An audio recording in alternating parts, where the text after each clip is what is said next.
Praise the lord.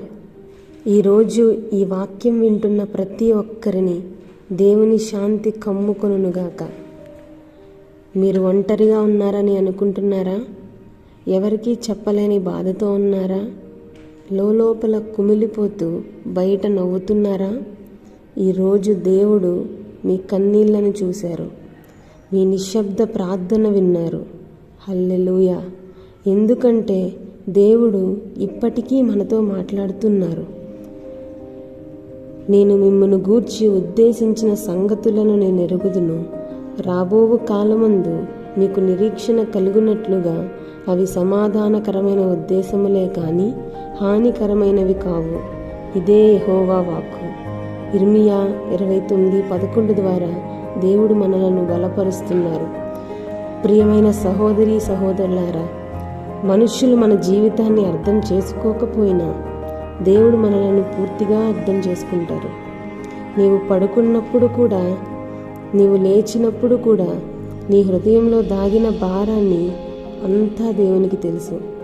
నీవు నీ భవిష్యత్తు గురించి ఎంతగా ఆలోచిస్తున్నావో దేవుడు నీ రేపటి గురించి ఇప్పటికే ఆలోచించారు. ఎందుకంటే నీ జీవితం దేవుని దృష్టిలో ఎంతో విలువైనది. దేవుడు అంటున్నారు, నా ఉద్దేశాలు హానికరమైనవి కావు. మనకు కొన్ని పరిస్థితులు శిక్షలా అనిపిస్తాయి, కానీ దేవుని దగ్గర అవి శుద్ధీకరణ. మనకు ఆలస్యం అనిపిస్తుంది, కానీ దేవుడికి అది సిద్ధపాటు.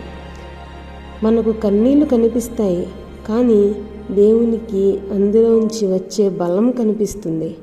నీ జీవితంలో ఏది జరుగుతున్నా అది నీ అంతం కాదు, అది దేవుని పని. ఈ వాక్యంలో దేవుడు ఒక్క మాట మీద ఎక్కువగా మాట్లాడుతున్నారు. అదేమిటంటే నిరీక్షణ. నీవు ఈరోజు శూన్యంగా ఉన్నా నీ రేపటిని దేవుడు నింపగలరు. నీవు ఈరోజు విరిగిపోయినా నీ రేపటిని దేవుడు నిర్మించగలరు. మనుష్యులు చేతులు వదిలినా దేవుడు ఇంకా నీ మీద పనిచేస్తున్నారు. ఎందుకంటే నీ కథ ఇంకా పూర్తి కాలేదు. ఈరోజు దేవుడు మనల్ని పిలుస్తున్నారు పూర్తి నమ్మకానికి. అర్థం కాకపోయినా ఆయనను పట్టుకోవడానికి, సమాధానం రాకపోయినా ఎదురు చూడడానికి, దారి కనిపించకపోయినా ఆయనను నమ్మడానికి. నీ భవిష్యత్తును దేవుని చేతుల్లో పెట్టిన రోజు నీ భారం ఆయన బాధ్యత అవుతుంది. మనము వదిలితే దేవుడు పట్టుకుంటాడు.